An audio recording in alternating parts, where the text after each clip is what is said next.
saluto a tutti voi, benvenuti, bentornati. Molti avranno partecipato alla prima puntata, il primo incontro, che è reperibile nei canali della Tenda TV e mi si diceva poc'anzi che è stato abbastanza frequentato, parecchio frequentato in questi giorni, in queste settimane.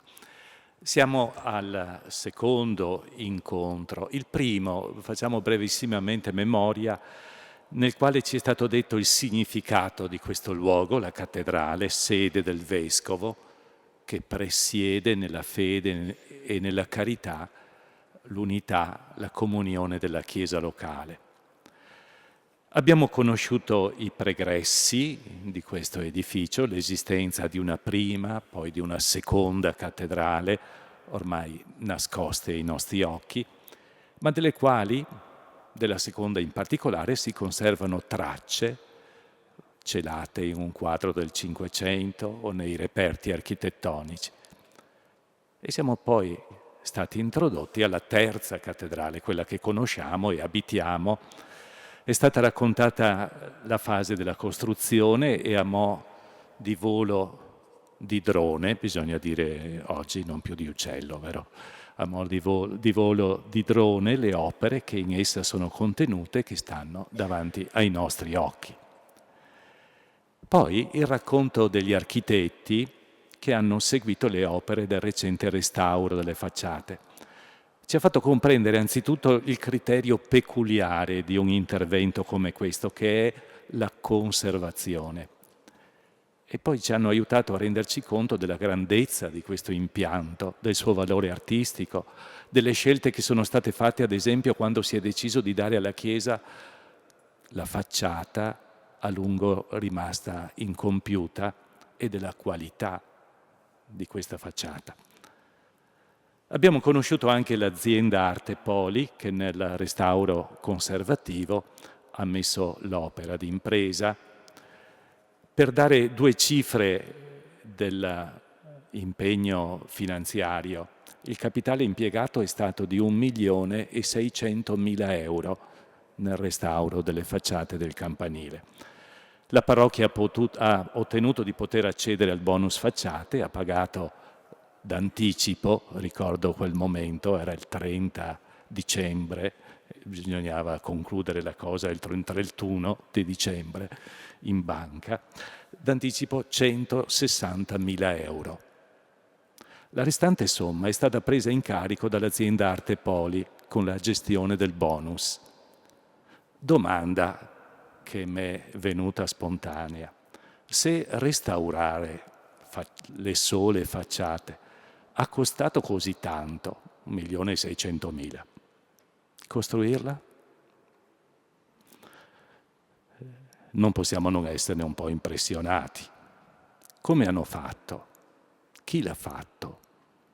È ora di passare a raccontare questa storia. Siamo curiosi di immergerci in questo passato.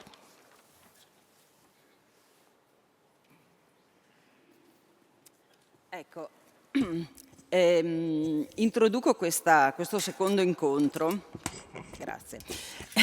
Il piccolo comitato che si è formato in occasione, insomma, per creare qualcosa per questi 200 anni, questo compleanno così importante, ci siamo fatti una domanda. Ma quando il Vescovo De Luca, poi da Ponte, insomma vedremo, i canonici, la comunità di Ceneda, si sono impegnati in quest'opera pazzesca, com'era la nostra comunità? Com'era il contesto sociale e culturale? Ovviamente molto diverso da quello attuale. Ci siamo fatti questa domanda e abbiamo capito che non avevamo una risposta precisa ed ecco il tema di questa serata, il tema stretto di questo incontro più storico. Abbiamo pensato che fosse utile, interessante, addirittura necessario per conoscere meglio questa nostra cattedrale, che è un edificio ma è anche l'eredità di una storia politica, sociale, religiosa e di cui siamo eredi e di cui abbiamo la responsabilità, capire meglio come l'hanno davvero costruita, in che contesto. Quindi oggi si alternano, vedete, fior di storici, 4 storici, a cui abbiamo chiesto di declinare tenendosi un tema specifico, questo argomento molto grande. Allora, il primo intervento ci parlerà proprio dei vescovi che si sono impegnati nella costruzione della terza cattedrale di questa cattedrale.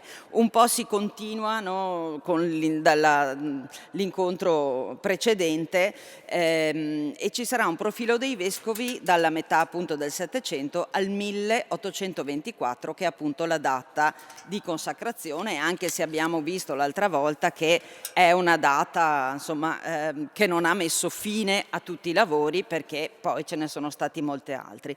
Il secondo intervento si precisa come una richiesta, insomma, che tutti noi adesso, tra voi ci sarà chi è molto preparato in questo, ma proprio il contesto storico, no? Quindi il contesto storico di quel momento in cui la cattedrale, vescovi, istituzioni ecclesiastici, tra la Serenissima e l'Austria in questo periodo storico. Sappiamo tutti che questo passaggio storico c'è stato, però nello specifico abbiamo pensato che fosse necessario avere dei paletti storici, anche se semplici e non troppo, insomma, potendo andare troppo in profondità. Il terzo intervento, uno spaccato del clero e del seminario in questo periodo. E da ultimo la presentazione del tessuto socio-religioso di cui questa grande impresa è figlia. Abbiamo chiesto ai nostri 4 relatori di insomma, fare declinare per noi, per un pubblico interessato ma magari non così addentro sui temi storici, dandosi un tempo, rispettando un tempo di circa 20 minuti perché potessimo seguire tutto ciò. Anche questa volta avremo poi la registrazione della tenda TV e quindi potremo in caso ritornare, risentire. Adesso vi presento il nostro primo ospite, che è il dottor Giampaolo Zagonel. Lo presento, ma in realtà credo non abbia bisogno di presentazioni. È l'unico tra i presenti, prego Giampaolo, vieni qua. La sua formazione non è da storico ma in ambito economico, e lo ha portato ad avere un importante percorso lavorativo come dirigente d'azienda, ma nel frattempo ha mantenuto vivo i suoi tanti interessi culturali. Credo conosciamo tutti, abbiamo letto ultimamente che a casa sua lui ha la più grande collezione di carte, di testi, di libri, non solo, di scritti di Lorenzo da Ponte, che sono un patrimonio. Non il vescovo, Lorenzo da Ponte, perché qua siamo un po' il librettista di Mozart. Ovviamente questo suo interesse non è stato un interesse da cartelline nel cassetto, da libri nella propria libreria, ma ha portato a tantissime pubblicazioni. Cito solo gli argomenti perché sennò mi dimenticherei metà roba, e quindi sì, da Ponte, ma anche da Ponte Mozart o da Ponte Casanova. Poi si è interessato di tanti aspetti della storia della nostra città. Siamo di fronte al Museo della Battaglia a fianco, e ad esempio suoi sono i profili di 2 personaggi importantissimi per la storia del periodo dell'occupazione austro-ungarica, cioè Baxa e Pagnini. La sua caratteristica è anche di scrivere bene, e scrivere semplice, e scrivere leggibile, per cui è anche non sempre mattoni, e quindi approviamo. Anche su Parravicini. Tra le grandi opere però devo ricordare la letteratura vittoriese e la storia di Vittorio edita da De Bastiani, fatta col professor Aldo Toffoli, che sono dei libri fondamentali da cui sempre andare a riferirsi. È anche l'anima dell'Archivio Storico Cenedese, che è l'unica rivista scientifica accreditata che si occupa di storia e arte del nostro territorio. Ha scritto anche gli Annali dei Cagnani. Non mi dilungo, però ha premesso la storia di questi stampatori cenedesi con il profilo dei vescovi per i quali i Cagnani hanno lavorato, e tra questi ci sono tutti quelli di cui noi siamo interessati per la storia della cattedrale, quindi sono 2 mondi che si intrecciano. Ecco perché abbiamo chiamato qui Giampaolo Zagonel. Grazie Silvia. Ecco, i vescovi per la terza cattedrale. Presenterò una breve scusate la voce, ma sono frutti di stagione questi. Presenterò una breve descrizione, per il tempo che mi è concesso, a partire dalla demolizione della seconda cattedrale dagli anni 1740 in avanti, fino alla costruzione della terza e alla sua consacrazione del 26 settembre 1824. Un arco temporale di circa 80 anni che vede interessati 7 vescovi, di cui traccerò brevemente il contributo di ognuno di loro per l'erezione e l'abbellimento della stessa. Come tutte le opere umane, anche gli edifici delle chiese subiscono l'ingiuria del tempo, che prima o dopo minaccia la loro stessa esistenza.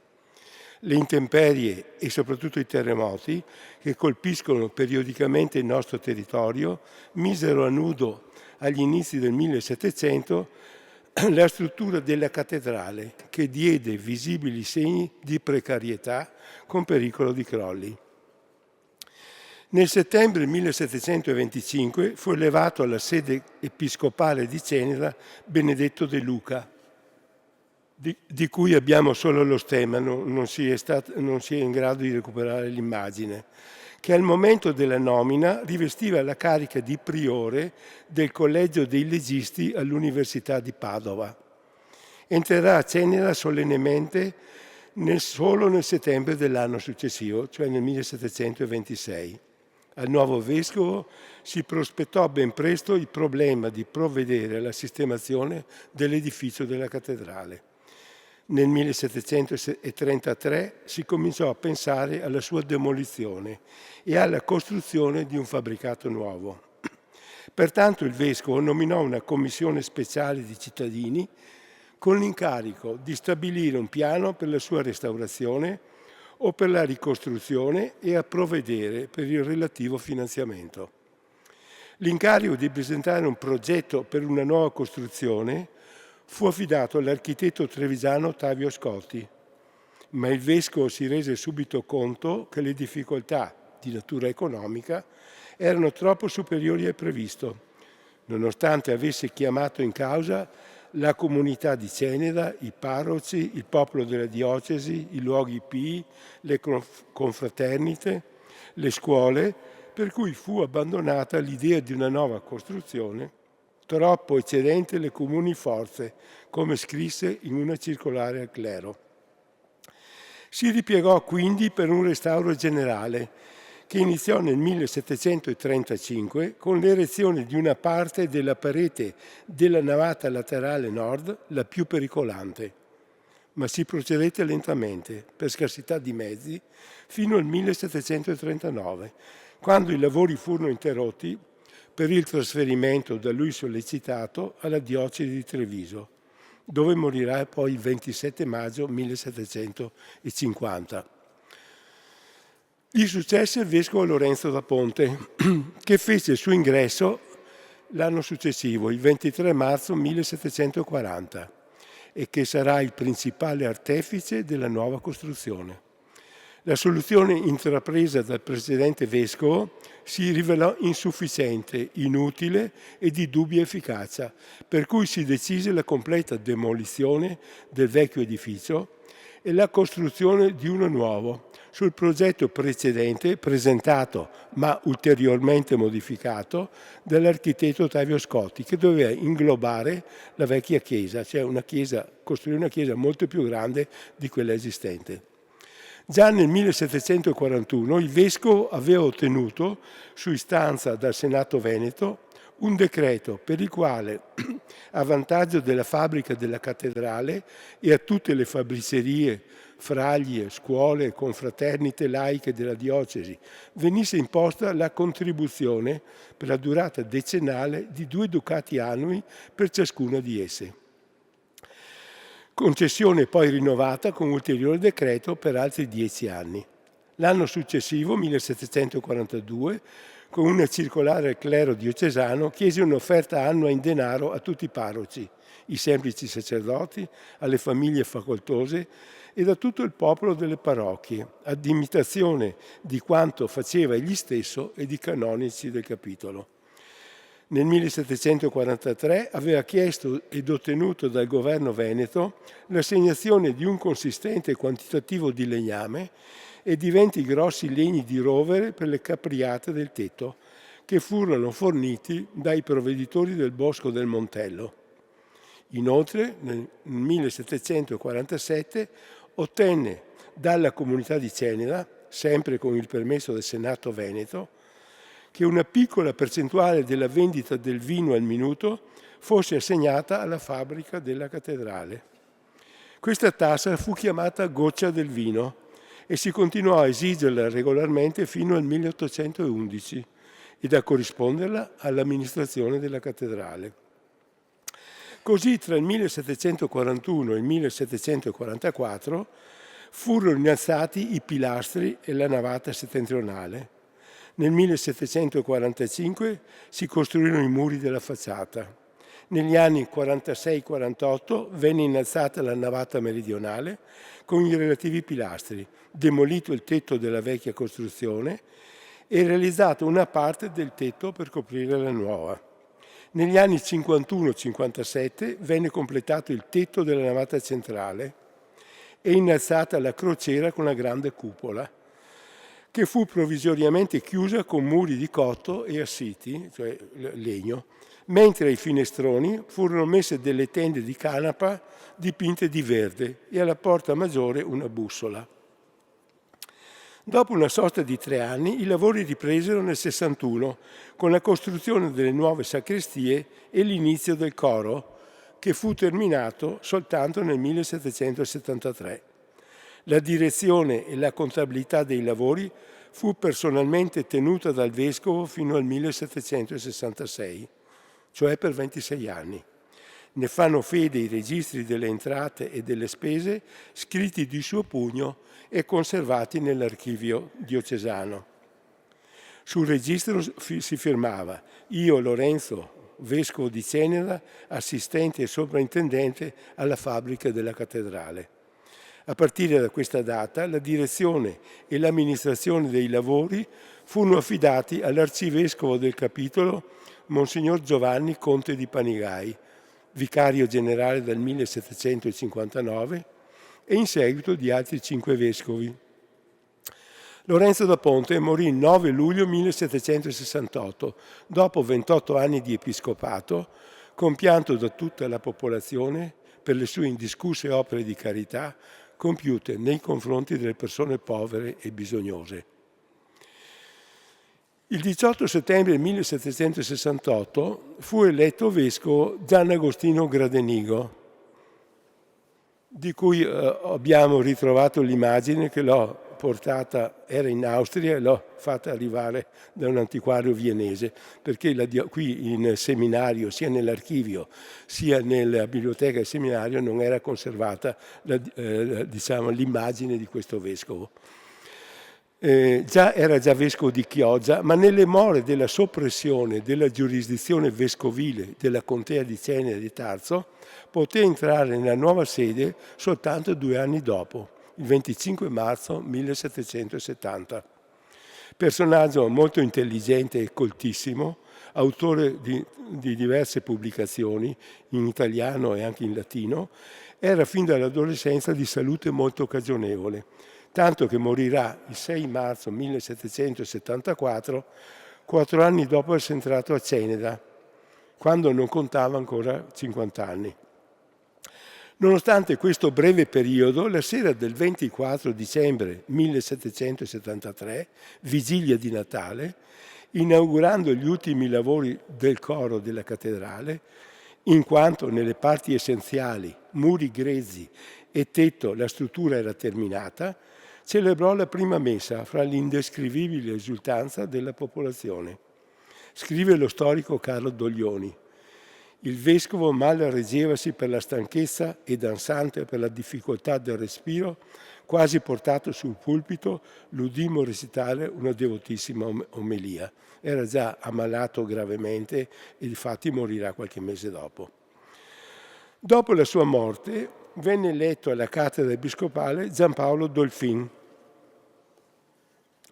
già abate a Santa Maria della Carità a Venezia, che arrivò in diocesi l'8 dicembre dello stesso anno all'età di 38 anni I cenedesi pensavano che questo vescovo potesse quindi rimanere a lungo a Ceneda. In realtà non fu così, perché purtroppo rimase nella nostra sede meno di 3 anni, poiché il 2 luglio del 77 Pio VI lo trasferirà alla cattedra episcopale di Bergamo, dove rimarrà fino alla morte, avvenuta il 19 maggio 1819.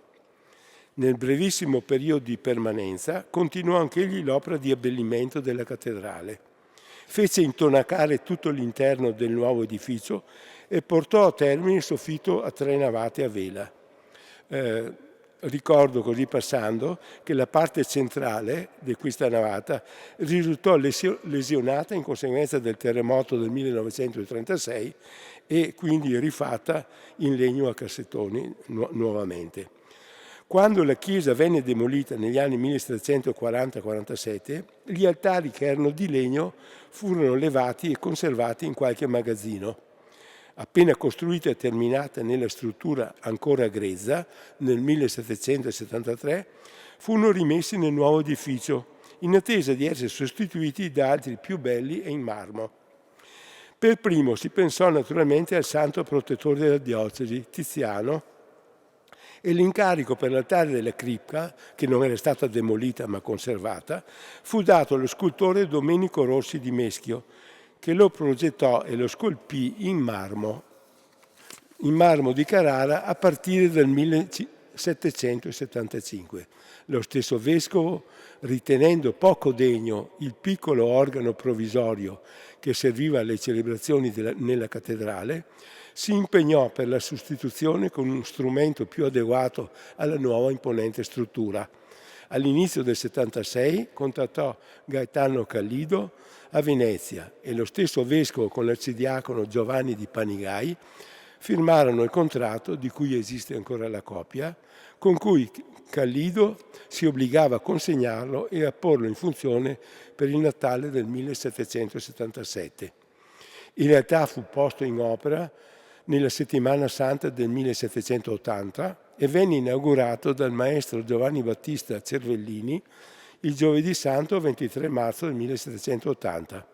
Tale organo venne utilizzato per oltre un secolo fino al 1895.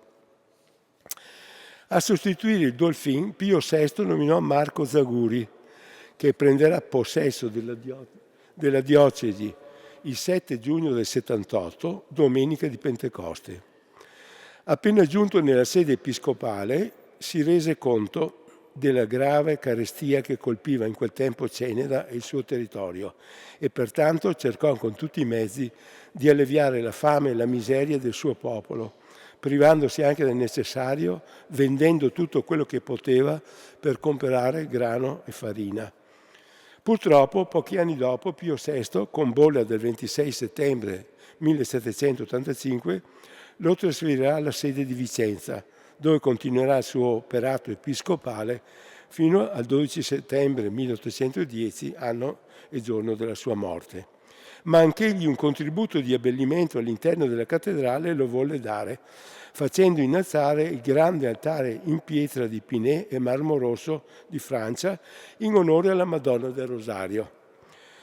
Pure questo manufatto è opera dello scultore Domenico Rossi di Meschio degli anni 1778-82. Inoltre è del 1779-80 la gradinata del coro e nello stesso anno si rifece con lastroni di pietra viva il pavimento di tutta la chiesa che in precedenza era in pietre coste.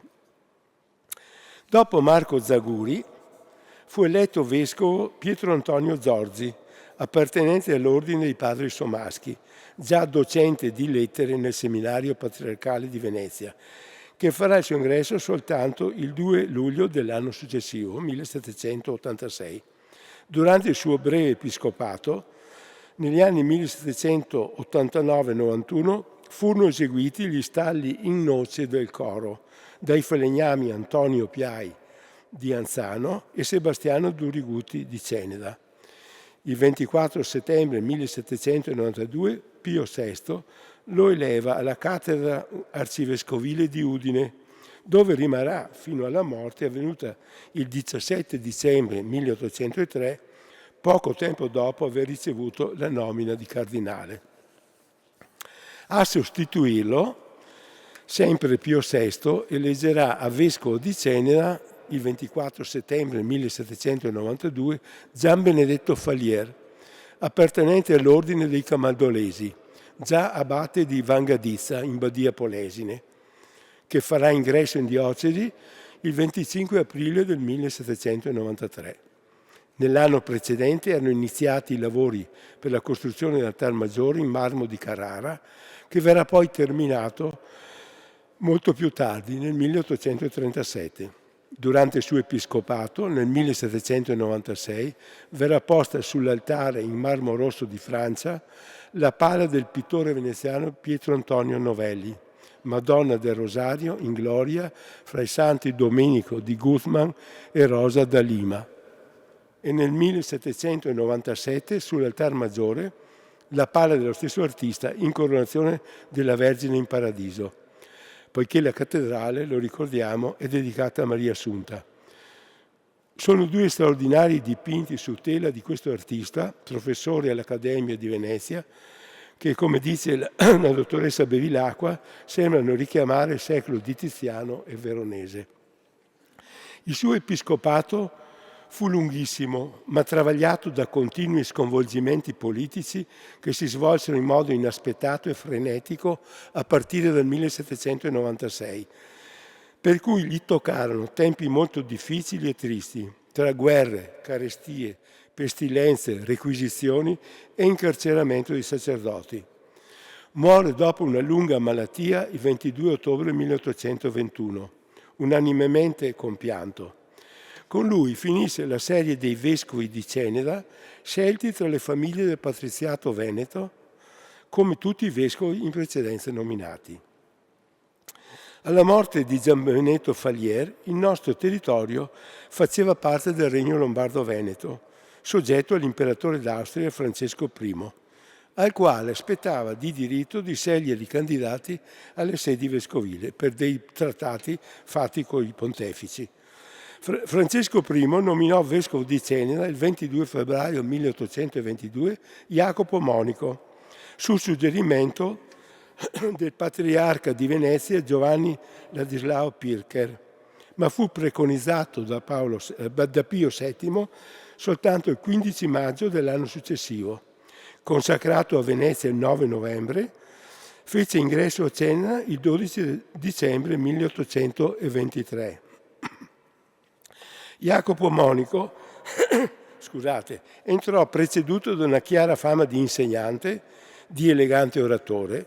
Ricordiamo che a lui venne commissionata la commemorazione di Antonio Canova nel Tempio di Possagno il 25 ottobre del 1822 e di fine letterato. Il brevissimo episcopato fu abbastanza fortunato e tranquillo, senza guerre né carestie. Nel 1822 gli altari esistenti in cattedrale erano 12, 8 di legno molto vecchi, 4 in pietra o marmo, 2 dei quali ancora da completare, quello del Santissimo Sacramento e l'altar maggiore. Ma il governo austriaco negli anni 1823-1824 aveva messo in vendita a Venezia, attraverso il demanio, diversi altari di marmo di varie chiese veneziane chiuse o demolite. E la diocesi ne acquistò 8 tra l'ottobre 23 e il dicembre 1824. Trasportati con molta cautela a Ceneda, vennero poi leggermente modificati per adattarli al nuovo ambiente e progressivamente collocati negli anni successivi con le vecchie pale che precedentemente stavano sugli altari di legno. Sebbene tutti gli altari non fossero ancora insediati, Jacopo Monico decise di consacrare solennemente la cattedrale, che ebbe luogo la domenica 26 settembre 1824. Avvenuta la consacrazione ufficiale, come sappiamo, non si fermarono i lavori di abbellimento e completamento del nuovo tempio, sia all'interno che all'esterno, che proseguiranno fino ai nostri giorni. Già nel novembre del 1826 l'imperatore Francesco I decretava la nomina di Jacopo Monico alla sede patriarcale di Venezia elezione che venne confermata dal pontefice Leone XII il 9 aprile dell'anno successivo. Jacopo Monico lascerà Ceneda la mattina del 6 settembre del 1827, non prima di aver effettuato il 22 luglio anche la consacrazione solenne del nuovo Duomo di Serravalle con l'altar maggiore. Per concludere vorrei aggiungere che purtroppo sarcofagi, iscrizioni e storici monumenti dell'antica cattedrale andarono distrutti nell'edificazione della nuova. Se ne rammaricava ancora nel 1841 l'abate Jacopo Bernardi in questi termini: la nuova cattedrale, di cui i cenedesi hanno giusti motivi di gloriarsi, è adorna di tanti monumenti che richiamano alla loro memoria le più care e onorevoli rimembranze.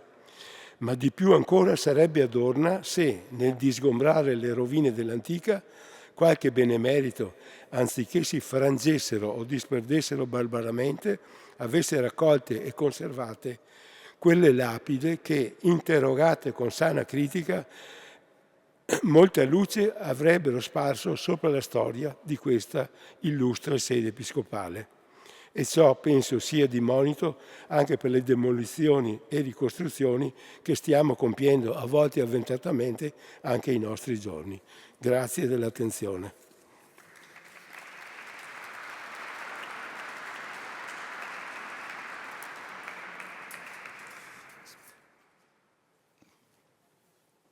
Grazie a Giampaolo Zagonel, grazie alla sua precisione e anche rispetto dei tempi, che è una cosa importante.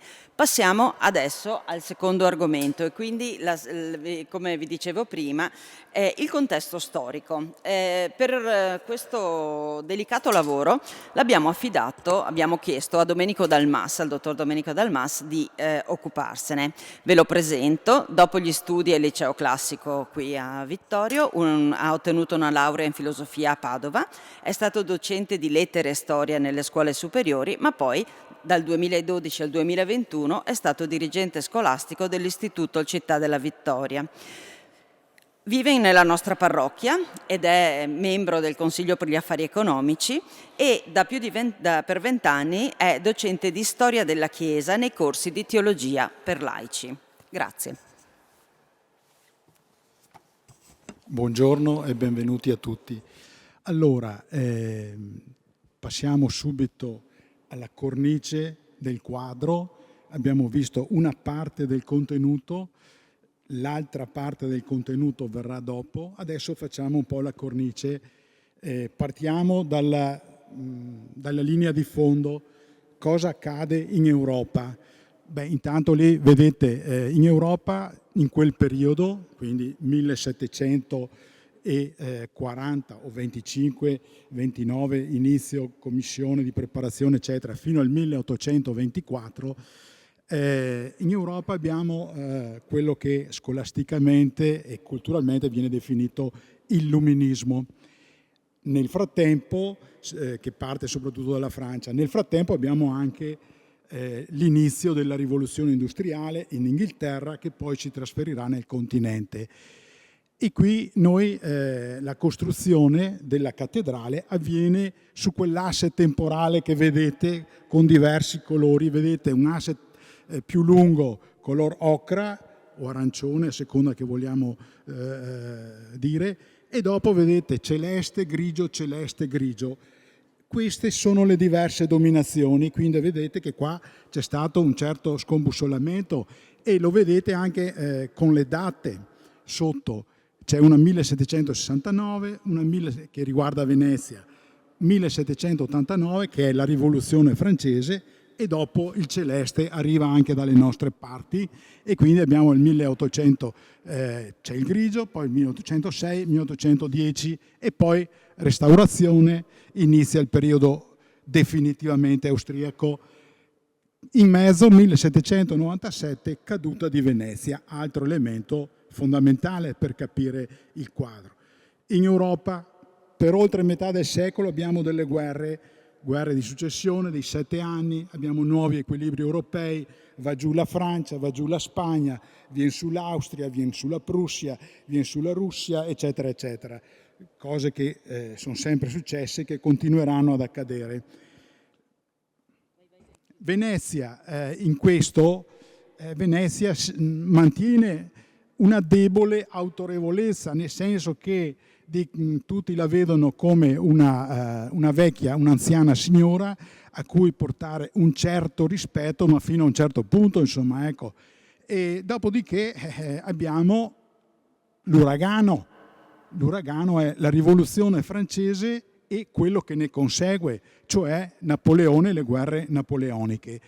Dopo l'uragano la quiete, o perlomeno una quiete generale, che è quella data dal Congresso di Vienna, che risistema tutto l'equilibrio europeo, equilibrio che durerà fino alla Prima Guerra Mondiale, in sostanza, tranne per Germania che si unifica, Italia che si unifica e Grecia che si unifica nell'Ottocento. Ma noi ci fermiamo all'inizio dell'Ottocento.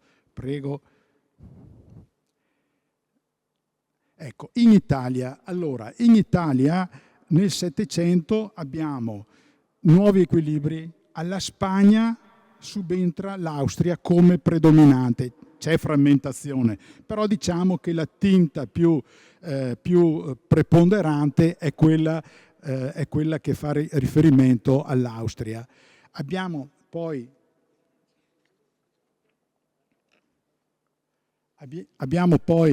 Venezia.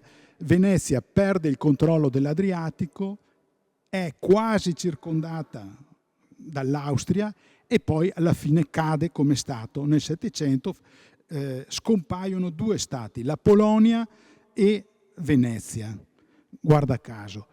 Vabbè, qua mi viene da citare il proverbio nostrano, chi polpì piange manco, ma insomma è un dato storico anche questo, visto alla luce anche delle situazioni attuali. In Italia si rafforza il potere dei Savoia, si rafforza durante il Settecento e dopo l'uragano napoleonico e della Rivoluzione francese continuerà a rafforzarsi fino a dare origine allo Stato unitario. Prego. Ceneda, qua mi soffermo molto brevemente sulla diocesi, perché la cattedrale insomma fa riferimento a un sito, a una città, però fa riferimento anche a un territorio, anche dal punto di vista economico, se vogliamo, giuridico, quindi tutti i benefici, la distribuzione, le sostanze che arrivavano, eccetera, eccetera. Allora, alcuni dati. Ceneda a quell'epoca, con Serravalle, da cui però è distinta amministrativamente, ha circa 9.000 abitanti. È un'antica sede vescovile dall'VIII secolo, è una diocesi con circa 100.000 fedeli, 96 chiese, 509 luoghi di culto, circa 600 sacerdoti, quindi tanti per l'epoca. Anche per l'epoca, figuriamoci rispetto alla situazione attuale. Ha anche un seminario fondato dopo il Concilio di Trento. Ha una particolarità che la distingue da altre diocesi. È ancora contea vescovile, cioè il vescovo ha ancora potere di amministrare la giustizia, potere temporale, diciamo, governa da tutti i punti di vista. Quindi decide i lavori pubblici, decide sulle liti, decide sulle tasse. Questo potere era rimasto però solo alla contea di Ceneda, quindi sulla contea di Ceneda, Ceneda e Tarzo. Ci sarebbe anche Revine, non Lago, perché Lago era sotto Serravalle e quindi lì sono altre questioni, sarebbe interessante approfondire, ma andiamo avanti. Economia. La nostra zona e anche Ceneda era legata a esprimeva un'economia che oggi gli storici definiscono preindustriale, cioè un'economia sostanzialmente fragile. A ogni breve carestia, a ogni breve epidemia c'era un disastro per la povera gente specialmente. Oggi, per fortuna, da noi, non in altri continenti, questo problema sembra essere stato superato. Non lo è mai definitivamente nella storia. C'è la grande, ma anche la piccola e la piccolissima proprietà terriera, specialmente qua nell'area pedemontana. L'agricoltura è quella tradizionale, quindi vite a piantata, foraggio, frumento, grano turco e poi piccoli allevamenti, bestiame, agricoltura integrata da occupazioni saltuarie.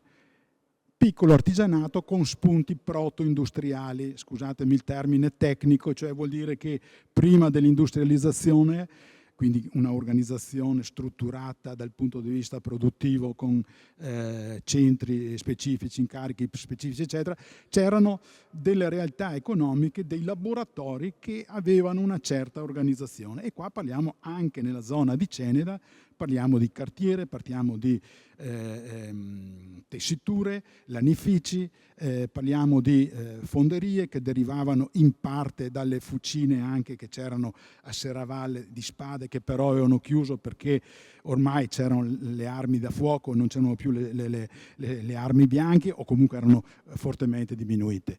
Società di antico regime, nobili, non nobili e clero, sostanzialmente famiglia patriarcale, piccole comunità ebraiche. Qua a Ceneda c'era una comunità ebraica, è stato citato i due Lorenzo da Ponte, dopo magari c'era anche una sinagoga, come c'era anche a Conegliano. In altre zone della diocesi c'era qualche famiglia ebraica, ci sono gli studi, ci sono i libri. Andiamo avanti. Questa era Venezia, adesso ci focalizziamo un attimo su Venezia. Questa al massimo dello splendore, parliamo del XVI secolo, 1500, vedete fin dove arrivava, con le acquisizioni temporanee, quelle più in rosa chiaro. Andiamo avanti. Ecco, questa è Venezia 1797, in pratica tutto l'Egeo, tutta la Morea, cioè il Peloponneso, Creta, Cipro, Mar Nero, sparito tutto, altre cose sulla Puglia, altre cose nel Ravenate, sparito tutto. Rimasta la terraferma, un po' di Dalmazia e qualche isoletta, vedete, giù lungo la costa adriatica. E proseguiamo. Cosa accade a Venezia? Venezia è governata da una aristocrazia ereditaria, serrata del Maggior Consiglio 1297.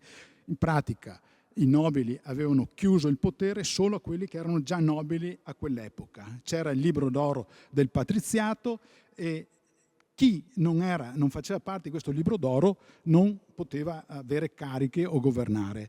Poi c'era la nobiltà ricca e la nobiltà povera. A questi venivano dati degli incarichi, impiegati pubblici, diciamo così, i barnabotti così chiamati. E c'era una disaffezione tendenziale, perché anche all'interno della stessa nobiltà non tutti potevano partecipare e quindi se ne fregavano la maggior parte. Quindi il potere era in mano a poche grandi famiglie.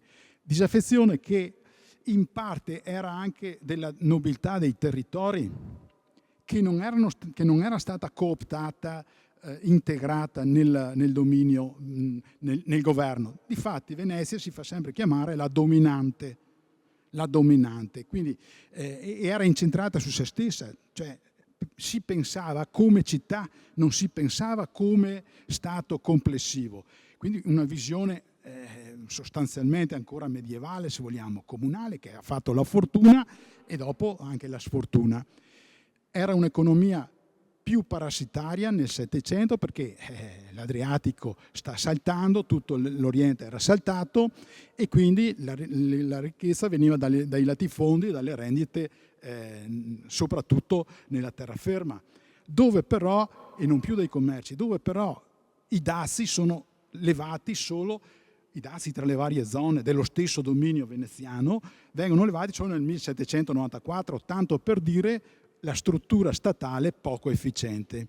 Quindi non era uno Stato come lo conosciamo noi oggi, organizzato con tassazione uguale, con servizi uguali. Era molto frammentato, cosa che dopo conta anche alla fine nel quadro della competizione internazionale, perché è vero che finiscono le lotte con i turchi, si perde il controllo dell'Adriatico, non ci sono i soldi,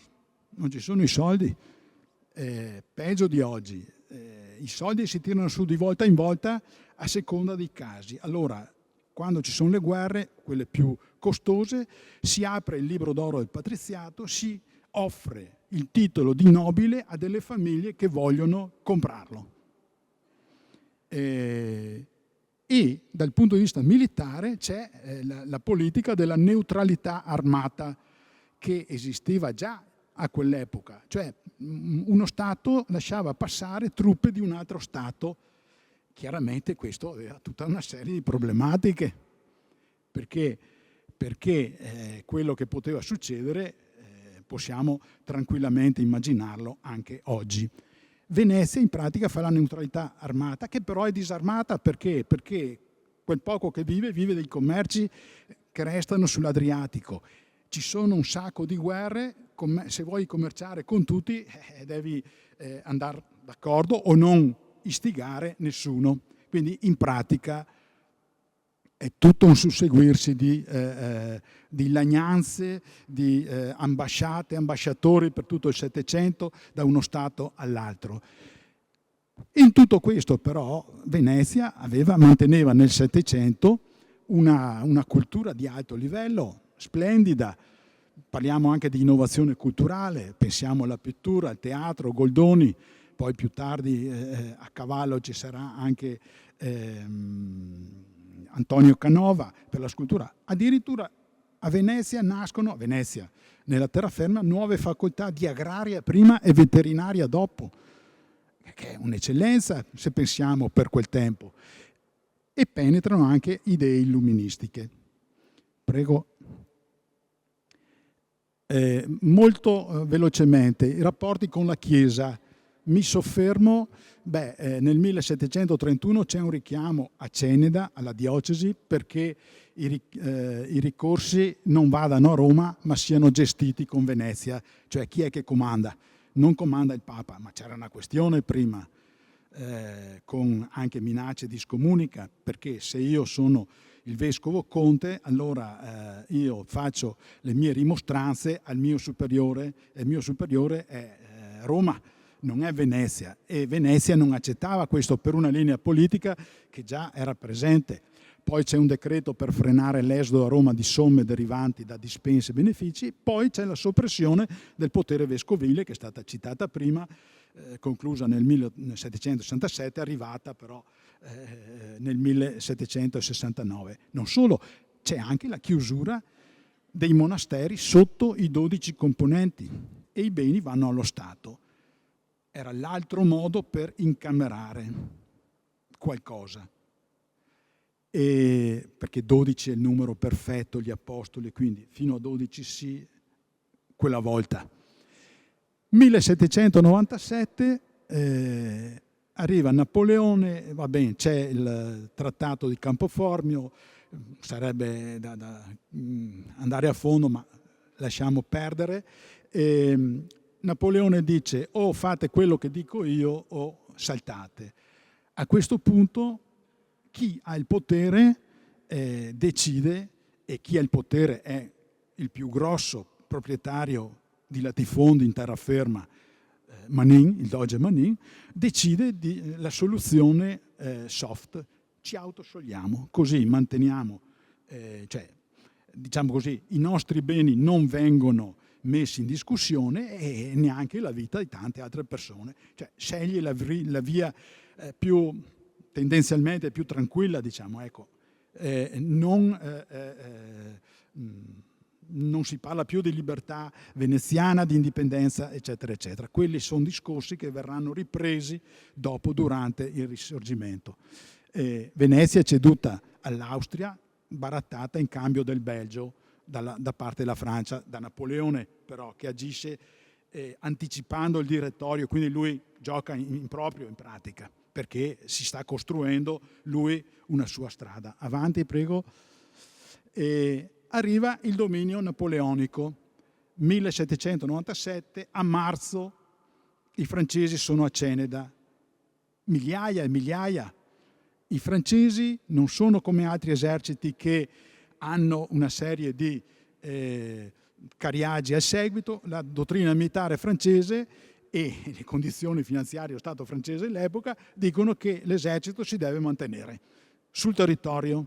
Quindi questo vi fa capire che cosa succede. Se arrivano 15.000 soldati su un territorio che ne ha 9.000 come tra Ceneda e Serravalle, non occorre dire altro. È un cambio epocale. Perché? Perché qua non c'erano mai state invasioni da 200 anni, l'ultima scorreria dei turchi, 1500, inizio del 1500, insomma. Quindi un cambio epocale, prima coalizione, c'è lo scambio, in grigio vedete il periodo austriaco, ma ci sono guerre anche durante il periodo austriaco. Perché? Perché l'Austria tenta sempre di riprendersi la Lombardia, che aveva prima e che dopo aveva perduto a seguito della prima campagna di Napoleone. E poi i francesi si stabiliscono per un periodo un attimino più lungo. Qua vedete anche la battaglia di Camolli e la battaglia del Piave. Vabbè, andiamo avanti. Quindi guerre in sostanza. Cosa provocano? Vedete il Regno d'Italia di Napoleone, quel breve tratto tutto celeste, l'impero austriaco, e dopo subito salta tutto. Avanti, c'è Napoleone, viene sconfitto, Lipsia, Waterloo, gli austriaci arrivano subito dopo Lipsia, alla fine del 1813 sono di nuovo qua. Cosa ha causato il dominio napoleonico? Povertà bestiale, dilagante. Non solo, ma per il bisogno di soldi c'è la soppressione di monasteri e conventi, 16 solamente qua in diocesi nostra, e anche delle congregazioni religiose e anche delle confraternite laicali. Quindi pauperismo dilagante più eliminazione di qualsiasi rete di sostegno alla fragilità, diremmo oggi in termini assistenziali, in termini sociali. Però arrivano anche quindi non siamo più sotto lo Stato veneziano, che pure aveva, quando aveva bisogno di soldi, fatto un po' di bancomat. Siamo in uno Stato guidato da una mentalità, quella illuministica, tendenzialmente assolutamente contraria all'idea religiosa, qualsiasi idea religiosa, tanto più cristiana. Le novità però della dominazione francese, qua abbiamo chiaroscuro, abbiamo la coscrizione obbligatoria che non era mai esistita, e i parroci sono quelli che devono dare i nomi. Figuriamoci, chi scappa, chi non vuole, il parroco che deve dire, sono drammi che noi nella storia grande non vediamo, ma che sono esistiti. Ovviamente carestia più renitenza alla leva, coscrizione obbligatoria, fanno scoppiare delle rivolte. Le rivolte vengono schiacciate in maniera spietata, quindi è un periodo veramente tragico. Però c'è l'introduzione del codice civile, però c'è l'inizio della statistica della popolazione, il nuovo catasto, campagna antivaiolo, c'è una riorganizzazione delle circoscrizioni territoriali in dipartimento, oltre alla diffusione di idee politiche a rivoluzione francese. Ne abbiamo qua da ragionare. Andiamo avanti. Napoleone appunto cade, tornano gli austriaci, riorganizzano all'inizio Te Deum di ringraziamento, anche qua dentro, anche a San Marco, eccetera, eccetera. Ma lo avevano fatto anche la prima volta che erano arrivati i francesi e la prima volta che erano venuti gli austriaci, e dopo, capite? Esultanza iniziale, però dopo c'è povertà, in più c'è una carestia tra 1815 e 17 che è tragica, ci sono le cronache di gente che mangia erba e muore perché non trova neanche più l'erba da mangiare qua nei nostri paesi, nelle nostre zone. Nel 1815 ad aprile è istituito il Regno Lombardo-Veneto, i codici austriaci sostituiscono quelli francesi, c'è una diffusione delle condotte mediche rurali, c'è un allentamento della coscrizione obbligatoria. Interessante il nuovo sistema, prima tutti, adesso a sorte, si va con gli stecchetti nei paesi e si chiamano tutti quelli di una certa età e chi resta con lo stecchetto più corto in mano. Questo sistema è descritto nelle pubblicazioni di Eugenio Bucciol, che invito tutti a frequentare per questo tipo di argomenti, perché ha fatto le ricerche all'Archivio di Stato di Vienna su queste questioni qua. È mancato una decina di anni fa. Andiamo avanti e siamo verso la fine. Lombardo-Veneto, avanti. Lombardo-Veneto nell'impero asburgico, avanti. Ultima slide. Le relazioni con la Chiesa è un'altra cosa. Attenzione però, perché? Perché la Chiesa è sì protetta e garantita anche economicamente, però lo fa il regime asburgico in cambio dell'assoluta fedeltà politica. Se la Chiesa rimane strumento e applica una visione che aveva già applicato in passato in Austria e nei suoi domini, quella che viene definita storicamente, tecnicamente, giurisdizionalismo. La missione civile, la Chiesa viene intesa come una missionaria civile in pratica. Allora, i parroci sono come impiegati statali, hanno la delega allo Stato civile, devono aprire la scuola elementare, positivo, ma devono aprire la scuola elementare, devono fare informazione sanitaria, devono obbedire alle circolari per l'organizzazione di altri elementi a livello sociale. È valorizzata la Chiesa come fattore di coesione sociale, però sempre con questo obiettivo. Apertura delle scuole elementari, i vescovi sono scelti dal governo centrale. In pratica il Papa non fa altro che ratificare.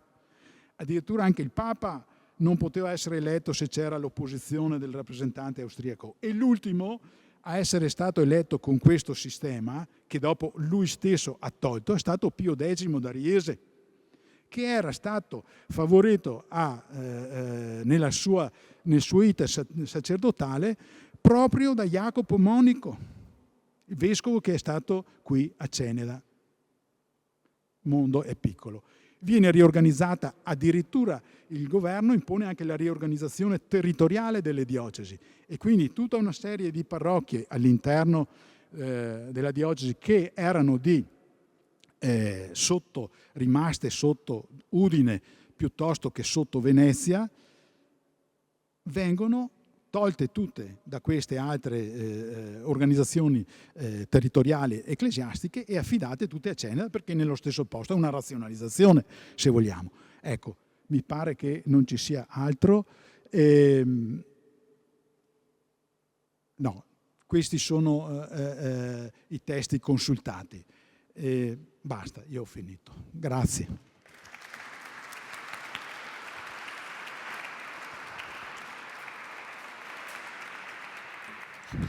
Ecco, io non ho detto all'inizio il titolo generale, no, di questa serata, che era La cattedrale, una storia nella storia, giocando con le maiuscole e le minuscole, cioè la nostra storia piccola incardinata però nella grande storia. Ringrazio davvero Domenico Dalmas per questo lavorone di portarci la grande storia così rapportata nel nostro territorio, e quindi abbiamo un po' capito il contesto entro cui i vescovi si sono mossi.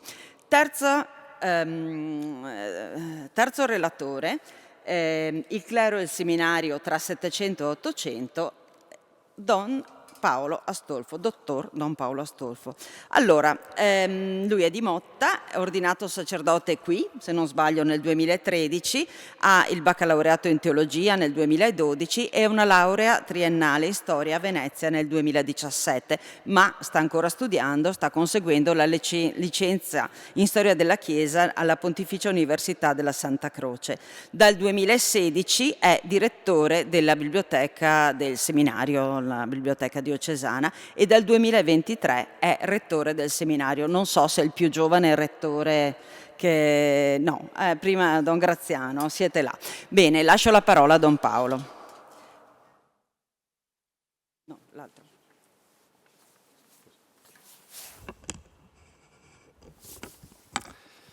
Grazie Silvia per la presentazione. Un po' di emozione nel presentare il rapporto tra il clero e il seminario e la storia della cattedrale in una giornata come quella di oggi, che la diocesi guarda al seminario e celebra proprio la giornata del seminario. Storia nella storia, ci ha appena detto Domenico Dalmas. E mi piace introdurre questo contributo con alcune parole che Papa Francesco ha inviato a tutta la Chiesa in questa settimana. Proprio non più tardi di giovedì ha scritto una lettera sul rinnovamento dello studio della storia della Chiesa. E dice così, in particolare bello: nessuno può conoscere veramente chi è e che cosa intende essere domani senza nutrire il legame che lo connette con le generazioni che lo precedono. E questo vale non solo a livello di vicenda dei singoli, ma anche ad un livello più ampio di comunità. Infatti studiare e raccontare la storia aiuta a mantenere accesa la fiamma della coscienza collettiva, altrimenti rimane solo memoria personale dei fatti legati ai propri interessi o delle proprie emozioni, senza un vero collegamento con la comunità umana ed ecclesiale nella quale ci troviamo a vivere. Ecco, mi piace iniziare a raccontare qualcosa del seminario e del clero della nostra diocesi nel tempo della costruzione e della dedicazione di questa terza ed attuale cattedrale, recuperando queste parole di Papa Francesco. La storia della Chiesa è un po' come, dice il Papa, la storia della mamma. E la mamma va amata così com'è, con i suoi pregi e i suoi difetti, con le sue ricchezze e i suoi limiti. E il tentativo che stiamo facendo in questo pomeriggio è proprio quello di andare a scoprire un pezzo della nostra storia materna, che trova la sua visibilità e la sua plasticità nella Chiesa cattedrale. Il poco che cercherò di raccontare vorrebbe avere la pretesa di aprire qualche finestra del palazzo che dall'altra parte della piazza, dall'altra parte della cattedrale, si affacciava proprio sulla piazza della cattedrale e che immagino abbia visto il cantiere di questa cattedrale, ha visto la costruzione di questo edificio sacro. È il palazzo del seminario che dal 1587 forma i preti, i presbiteri di questa chiesa cattedrale e di questo territorio diocesano. Un palazzo e un istituto, quello del seminario, che dal 1587 ha coesistito, ha coabitato su questa piazza proprio insieme alla cattedrale. Certo, di quel palazzo oggi noi non vediamo niente, è sparito tutto, è sparita anche la cappella, la vecchia cappella che si affacciava sulla piazza ed era dedicata a Maria Annunziata. Quello che vediamo è tutta opera più recente, da fine Ottocento, Brandolini, il vescovo Brandolini e poi i vescovi Beccegato e Zaffonato.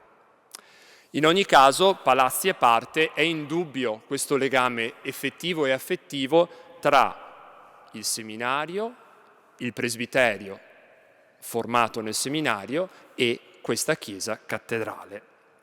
Allora proviamo a ripercorrere con qualche pennellata le pagine della storia di quegli anni, inseriti dentro il contesto storico più ampio che ci ha offerto Domenico Dalmas, ma anche seguendo un po' cronologicamente gli episcopati dei vescovi che si sono succeduti nel tempo della costruzione e poi della dedicazione di questa chiesa cattedrale.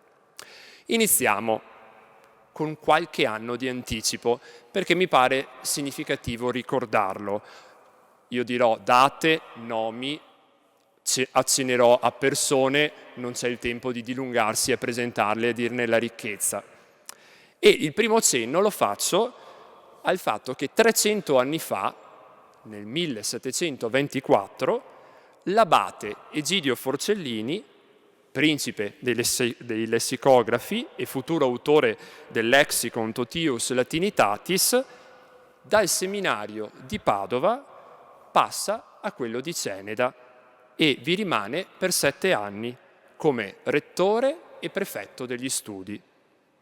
La sua presenza è una presenza significativa e dice poi il valore e l'impegno culturale del nostro seminario anche proprio dentro alla città. Qualche anno dopo, Marco Forcellini, nel 1730, il fratello, è alunno di un corso tenuto proprio dall'abate Egidio, un corso speciale, un corso di littere humaniores, una novità che viene appuntata. Dice la freschezza e la novità probabilmente culturale e letterale del tempo. Veniamo al 1733. Arriva, come è stato ricordato poco fa, il vescovo Benedetto De Luca, quello stesso vescovo che incarica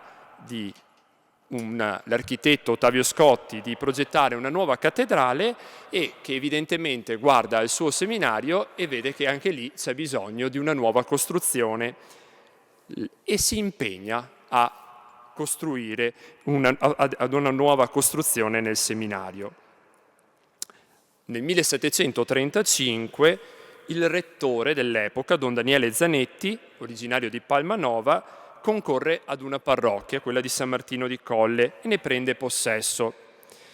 In quegli anni i seminaristi si dice fossero 62. Durante il rettorato dello Zanetti, successore del Forcellini, fu fatta, ed è degna di nota, l'erezione di un teatro per le commedie. 1738. Quanti seminaristi sono aumentati? 64. Un numero insperato per l'epoca, si annota. Tra questi 64 sono degni di nota 2 fratelli, Ignazio e Carlo Lotti, proprio qui di Ceneda, che più tardi diverranno autori di pubblicazioni interessanti.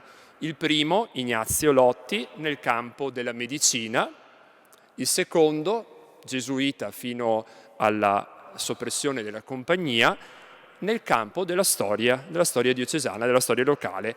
È sua la Series Episcoporum Cenetensium, la serie dei vescovi di Ceneda. L'anno successivo si annota che si chiude una grossa questione riguardante quel rettore Zanetti, arciprete di San Martino di Colle, che era accusato di una cattiva amministrazione del seminario nel tempo in cui ne era economo.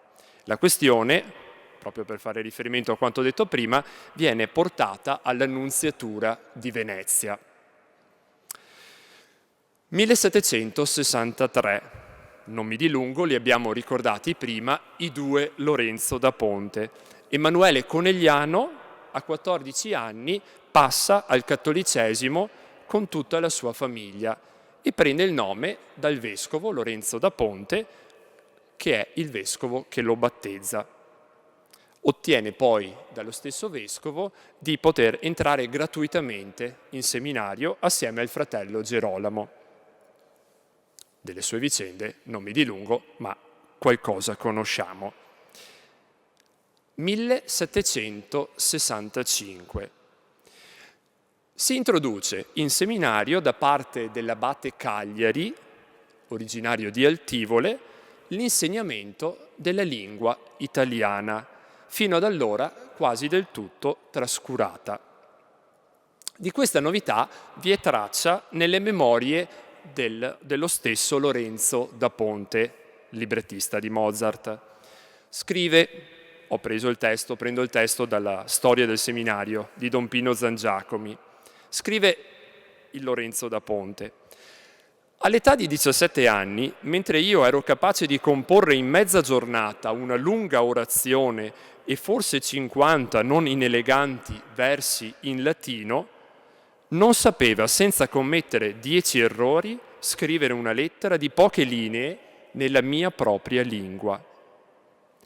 Il primo a distruggere tal pregiudizio, a introdurre tra gli alunni di quel collegio il buon gusto, indi una nobile gara a predilezione per la Toscana, Favena, fu il coltissimo abate Cagliari, giovane pieno di foco e di valore poetico, che uscito in fresco dai collegi di Padova, dei quali non era escluso Dante e Petrarca più che Virgilio e Orazio, cominciò a leggere, spiegare e far gustare un buon numero di giovanetti alla sua educazione affidati le prose, i versi e le bellezze dei nostri.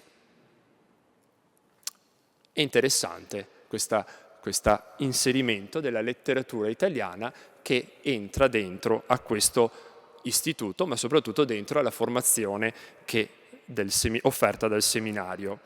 In quest'epoca, per dire la vivacità culturale e letterale dell'istituto, sono presenti anche l'abate Giovanni Battista Mondini, questo elegante poeta latino, è convittore Girolamo Perucchini, più tardi sarà un giureconsulto, ed è alunno l'abate Michele Colombo di Campo di Pietra, anche lui un letterato purista.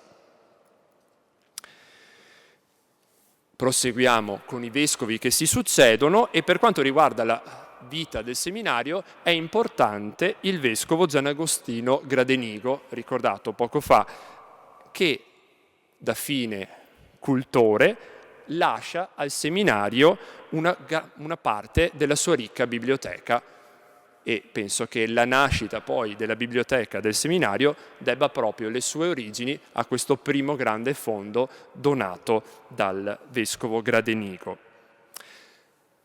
Facciamo un salto, veniamo al 1785. Monsignor Marco Zaguri fa preparare all'architetto Antonio De Boni di Feltre un progetto di completa sistemazione del seminario, che però non viene eseguito a causa del trasferimento del vescovo alla sede di Vicenza. Si narra che il vescovo ebbe una soffiata di questo trasferimento dallo stesso Papa Pio VI quando attraversò il territorio della nostra diocesi mentre andava a Vienna e attraversando il Piave e poi il territorio diocesano prese nella sua carrozza il vescovo e sembra gli preannunciasse questo cambiamento. All'epoca dell'episcopato di Zaguri i seminaristi erano 60, sentiamo che il numero rimane sempre questo, a cui però si aggiungevano 20 convittori extradiocesani. Interessante una notazione nelle visite ad Limina, il nostro vescovo l'ha fatta l'anno scorso, quest'anno, in quella del 1784 il vescovo fa riferimento per la prima volta, parlando del seminario, all'insegnamento della matematica e del diritto canonico e fa riferimento anche alle esercitazioni del sabato e alle dispute accademiche. Forse erano un po' passate di moda, però lui le riteneva necessarie ed obbligatorie. Le dispute, in particolar modo le esercitazioni, si concludevano qui dentro in Duomo.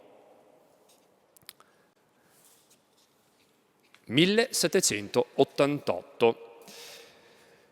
Dal bilancio del seminario si rileva che l'istituto paga l'affitto di una casa. Cosa significa? Che probabilmente l'edificio era insufficiente.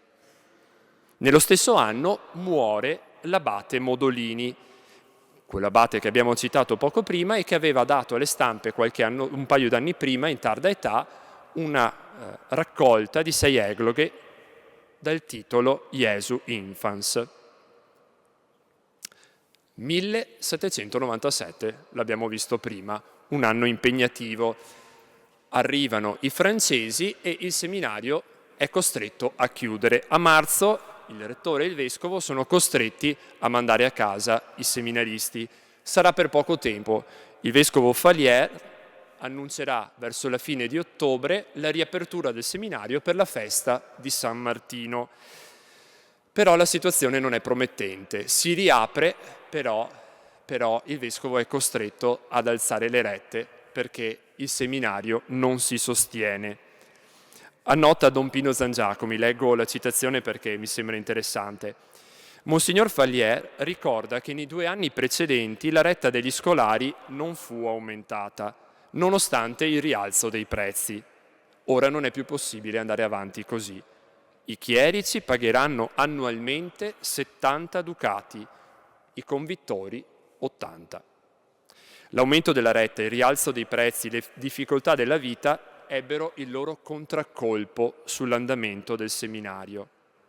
Troviamo infatti che in seguito il vescovo stabilisce delle regole per quei chierici che, non potendo per mancanza di mezzi essere accolti nell'istituto, ebbero da lui il permesso di vivere presso alcune famiglie oneste e pie della città di Ceneda, frequentando la scuola del seminario.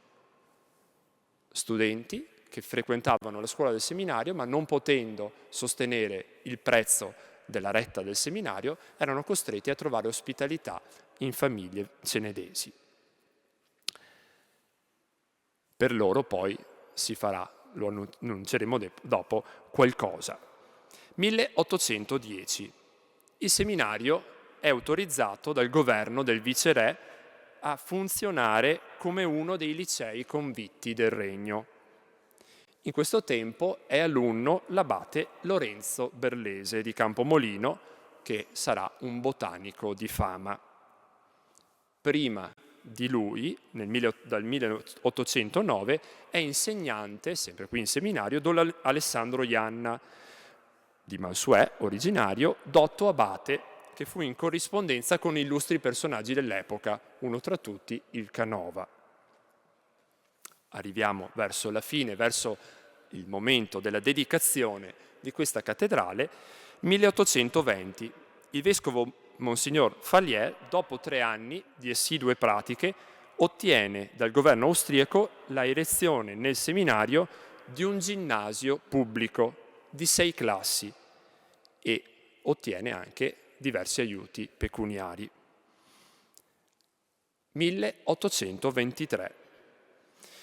Il vecchio Monsignor Niccolò Nardi, insegnante di dogmatica in seminario, già prefetto degli studi fino al 1819, pubblica un testo così scritto, così intitolato: Lettere di un anonimo ad un catecumeno e di un catecumeno a un anonimo. Un testo che pubblica in occasione dell'ingresso del nuovo vescovo, che sarà Monsignor Jacopo Monico, il quale poi provvederà, come abbiamo ricordato, alla dedicazione di questa cattedrale. Qualche annotazione su quello che succederà dopo, ma poi chiudiamo. Nel 1827 sarà alunno nel nostro seminario Francesco Nardi di Vazzola, abate Francesco Nardi, che sarà successivamente professore all'Università di Padova, uditore della Rota, segretario della Congregazione dei Vescovi e dei Religiosi. Nel 1829 poi Monsignor Squarcina istituisce un secondo seminario per i più poveri, proprio chiamato Collegium Episcopale, obbligando così alla vita comunitaria tutti quei chierici dispersi qui e là nelle pensioni delle famiglie di Ceneda. Chiudo con 2 piccole annotazioni. Nel 1833, proprio grazie anche a questo Collegium Episcopale, il seminario conta 300 scolari. Eravamo a 60 prima, ora sono 300, dei quali però solo 105 sono aspiranti al sacerdozio. Seconda e ultima annotazione: questo seminario ha accompagnato la formazione di queste menti fresche e geniali nell'ambito della letteratura e della cultura, ma ha anche formato in quegli anni personaggi di un certo spicco. Antonio Gava, che sarà chiamato poi ad essere vescovo di Belluno Feltre e ritornerà in diocesi, è sepolto nel convento, nella chiesa di San Francesco, qui a Ceneda. Filippo Artico, vescovo di Asti in futuro, che qui sul colle di San Rocco istituisce un ospizio per i chierici poveri di Ceneda, e il già citato Jacopo Bernardi.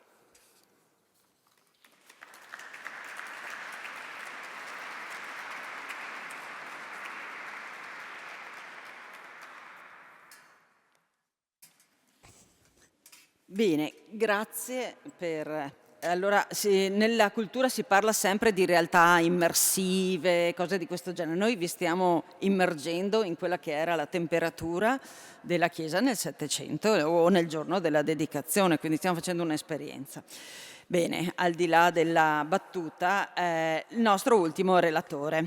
Allora, il titolo l'avete visto, Ceneda nel Settecento, il tessuto socio-religioso, che abbiamo affidato al professor Pasquale Di Nunno. Laureato in storia, è stato docente di storia e filosofia al Liceo Flaminio per 20 anni e poi anche lui, qui nella serata dei dirigenti scolastici, dal 2007 al 2014 è stato dirigente scolastico del Beltrame. È stato anche docente all'Università di Padova sulla teoria dell'apprendimento, una cosa molto importante. Ha avuto anche degli incarichi nella struttura tecnica del MIUR, che è il Ministero dell'Istruzione, Università e Ricerca, in particolare proprio sul tema dell'esame di Stato. È presente nella nostra comunità parrocchiale e personalmente abbiamo svolto insieme un'attività guidata da Don Andrea Forest in occasione del centenario della Grande Guerra, che ha visto insomma anche la diocesi fare qualcosa per ricordare la Grande Guerra in diocesi. Lascio la parola.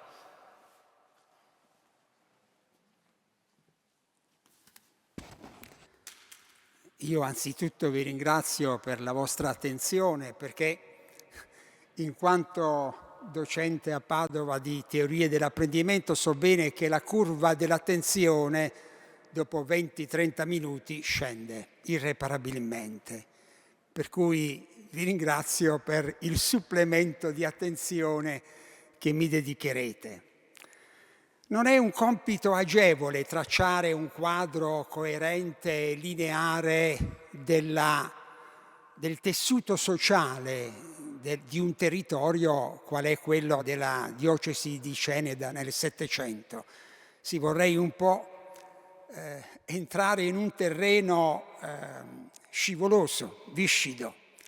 Cioè, qual era la forma mentis della popolazione del territorio di Ceneda nel Settecento, i valori in cui credevano, qual era il loro codice morale, quali erano le loro leggi di comportamento e se c'erano questi profili, chi ha contribuito a formare questi profili.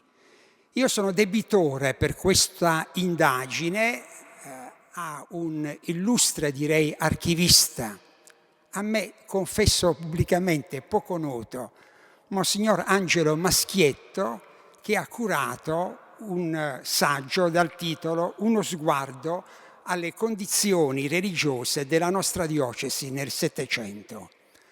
Sono debitore a questo illustre archivista di quanto dirò. Il mio proposito però è di andare oltre Maschietto, vale a dire non fermarci a quelle che ad esempio dice il parroco di Trichiana o il parroco di Gaiarine o le relazioni dei vescovi, ma cercare di tracciare un profilo del territorio e dei convincimenti sociali, etici, culturali della popolazione. Sappiamo molto dei vescovi, ma del popolo di Dio sappiamo, non credo, altrettanto molto. Partiamo da una considerazione che noi possiamo fare storia, oggi va di moda la storia, ho letto ieri che Aldo Cazzullo ha raggiunto vertici straordinari di audience. Quanto al professor Alessandro Barbiero, credo che non ci sia più nessuno italiano che non conosca Barbiero, e Barbiero riempie le folle. Però attenzione, il lavoro dello storico è molto rischioso, perché quando si fa storia si dice ma questi sono i fatti, questi sono i documenti. Il problema è che chi fa ricerca storica sceglie i documenti, seleziona, approfondisce alcuni e perciò interpreta. Insomma, non voglio scomodare un po' saggi di filosofia, ma non esistono fatti, ma esistono interpretazioni dei fatti. E questo bisogna essere onesti, perché alcune cose che dirò possono mettere a disagio. Il mio per questo vuole essere solamente un contributo. Vogliamo questa sera condividere insieme una ricerca con delle domande. E la prima domanda che io pongo è: qual è il punto di vista che noi assumiamo? Qual è l'angolo prospettico da cui ci muoviamo? E direi il primo angolo che ho assunto, vi faccio anche la storia, perché quando Domenico Dal Mas mi ha parlato di questo incarico, ho detto anzitutto non chiedermi di parlare sia del Settecento che dell'Ottocento, ci vorrebbero un ciclo di conferenze. Parliamo solo del Settecento, però quali fatti esaminiamo? Il primo punto di osservazione che ho scelto, esatto, ecco, una prima ipotesi è stata questa: le parole non sono né mie né di Monsignor Maschietto, ma sono del Vescovo da Ponte, cioè curare il perfezionamento delle condizioni morali e religiose della diocesi. Attenzione, l'impegno di Lorenzo da Ponte sulla costruzione della cattedrale nasce certamente da una situazione contingente, cioè il decadimento strutturale della precedente Chiesa. Non c'è dubbio.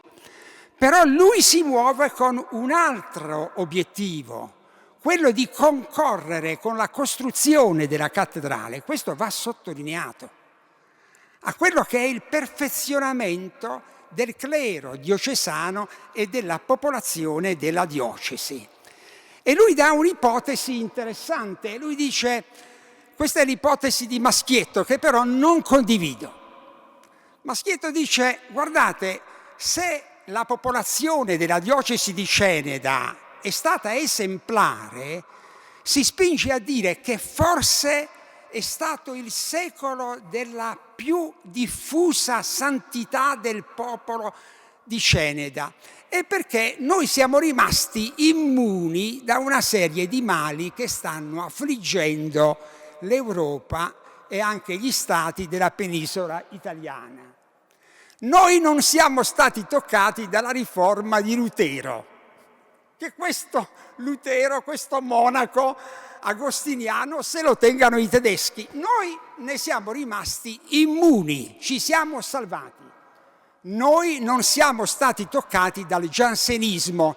Giansenismo da Jansen è un teologo olandese, il quale sostiene una teoria interessante che, non si scandalizzi nessuno, era di Agostino. Il titolo della sua opera è Augustinus. Cosa sosteneva? Che senza la grazia di Dio, signori, non ci salviamo. È la grazia di Dio che ci salva. Senza la grazia di Dio noi possiamo fare solamente opere di male. Solo la grazia ci salva. Una visione molto radicale. La grazia salva, la libertà umana porta al male. Questa teoria è rimasta fuori di noi. Noi non abbiamo nulla a che vedere con il giuseppinismo sul quale vi ha intrattenuto il preside Domenico Dal Mas. Giuseppinismo da Giuseppe II, 1780-1790, imperatore d'Austria, riprende una teoria di Carlo Magno che scriveva a Papa Stefano dicendo: guarda, cosa debbano studiare i preti in seminario, come si debbano amministrare i sacramenti, lo decido io, imperatore Carolus Magnus. Tu, Papa, prega perché il mio lavoro sia fatto bene. Ho esagerato, ma credetemi, le cose stavano davvero così. Giuseppe II, la denominazione della dottrina del giuseppinismo, ha rapporti molto forti, prima con Venezia, poi con lo stesso Papa, dicendo il potere temporale è una vostra invenzione, cari preti e cari vescovi.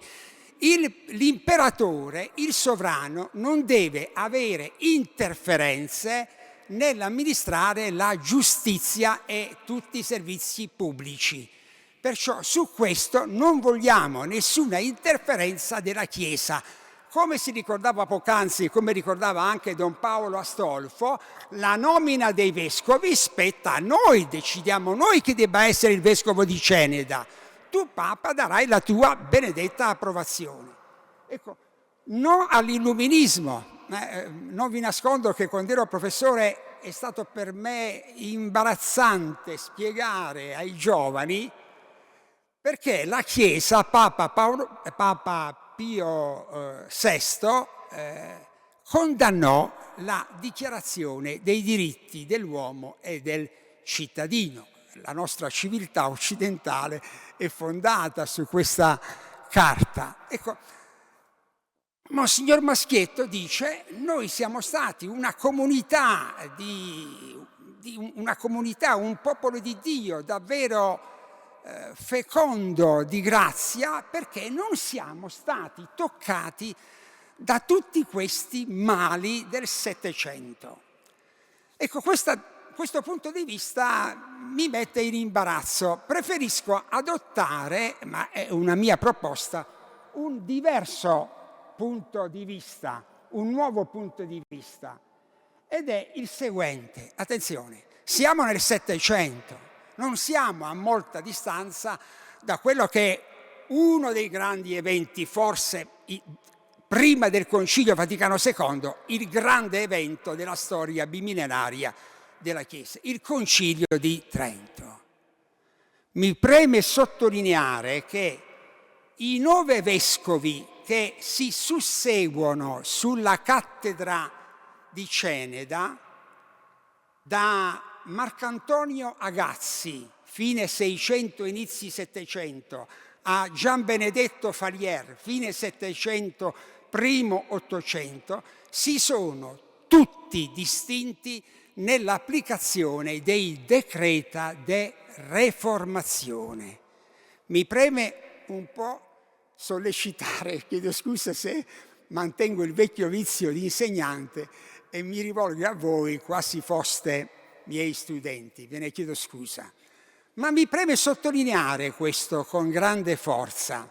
Il Concilio di Trento emana, o meglio, i padri conciliari a Trento hanno emanato 2 tipi di decreti: i decreta de fide e i decreta de Reformazione. I decreta de fide sta a significare, lo dico in maniera molto semplice, cosa ha detto Lutero? Cosa ha detto Calvino? Le loro dottrine sono eretiche e perciò se qualcuno sosterrà che l'uomo senza la grazia ma con la sola libertà è destinato al male, anatema sit, sia colpito da anatema, è fuori della Chiesa. E perciò non a caso ancora oggi si parla di controriforma. Si parla di controriforma. La Chiesa Cattolica ha operato una controriforma. Ancora oggi tanta parte della storiografia è ferma a questa lettura. Ma ci sono anche i decreta de Reformazione, cioè la Chiesa era corrotta? Va emendata. Perciò noi dobbiamo avviare una riforma dei costumi del clero e della popolazione. Pensate a una cosa banale: il vescovo oggi risiede in diocesi. Fino al Concilio di Trento non era questo, i vescovi. Poi c'erano i clerici vagantes, andavano un po' di qua, un po' di là, i vescovi stavano un po' qua, un po' là, e chi l'ha mai visto il vescovo? È il Concilio di Trento che dice: tu sei il vescovo di Ceneda, devi stare a Ceneda, ti devi interessare di Ceneda, non te ne devi andare in giro. Voglio dire, una riforma fondamentale. E vorrei sottolineare, perché questo ancora qualche illustre storico non lo vuol capire, che prima del Concilio di Trento viene insediata una commissione preparatoria, Consilium de Emendanda Ecclesia, progetto sulla riforma della Chiesa, e la presiede Gaspare Contarini, cardinale di Venezia. E pensate, questo Consilium, tra l'altro, cosa suggerisce, caro Don Graziano? L'introduzione della lingua nazionale nella liturgia. Pensate un po', ci sono voluti altri 350 anni per capire che la messa andava svolta, andava celebrata nella lingua nazionale.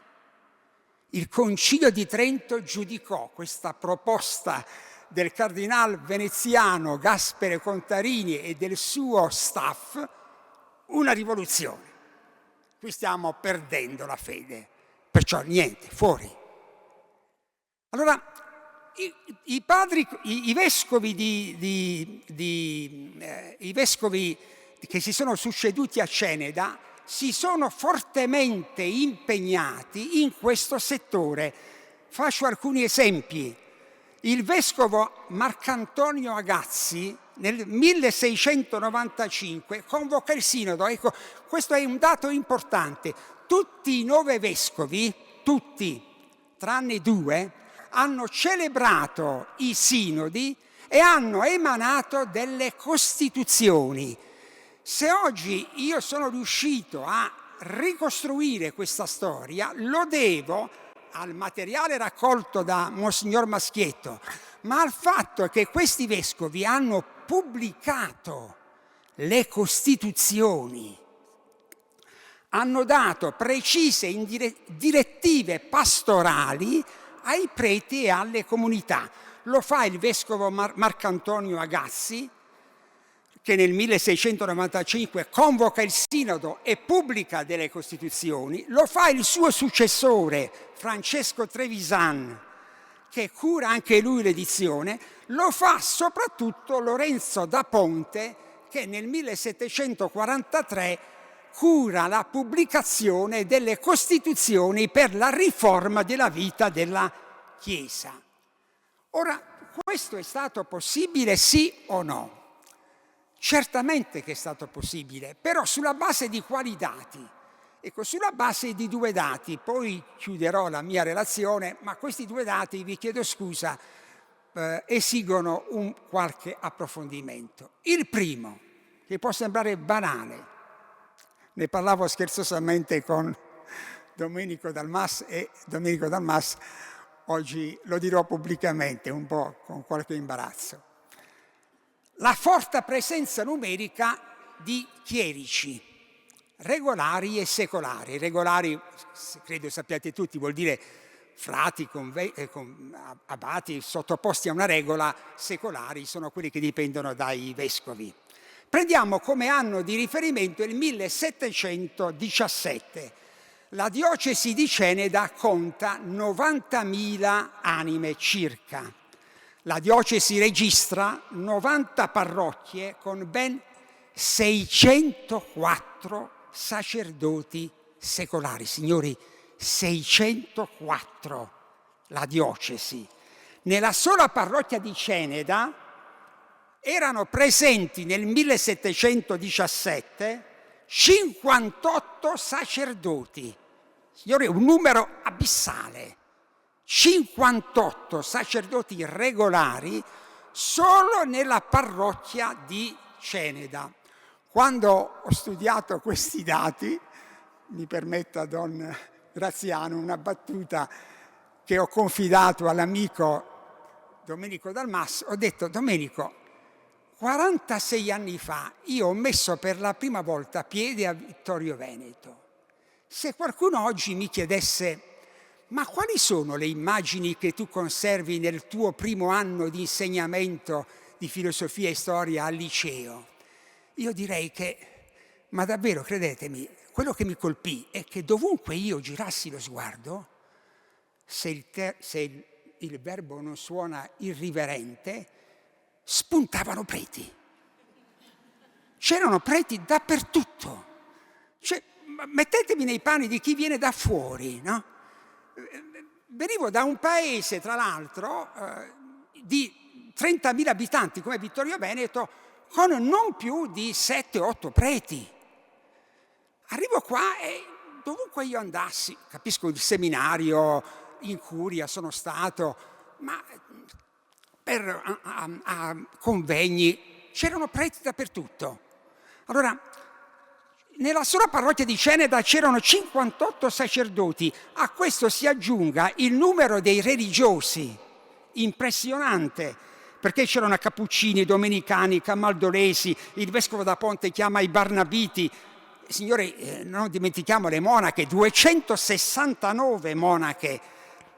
Allora c'è una fortissima presenza, questo è il primo dato, diffusa, direi, se il termine non suoni irriverente, invasiva, di sacerdoti, di preti, di chierici, di monaci, dappertutto.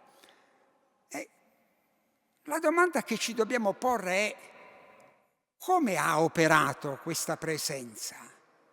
Qual è stata l'incidenza del clero rispetto a una popolazione anche dal tessuto sociale molto disomogeneo? Sì, lo si ricordava poc'anzi, è stata posta una domanda. Con quali risorse edili, finanziarie il vescovo da Conte procedette a partire dal 1740 alla costruzione della nuova cattedrale? Mi si consente di aprire questa parentesi, ma credo molto importante anche per capire: il popolo ha seguito questi lavori, ha dato un contributo.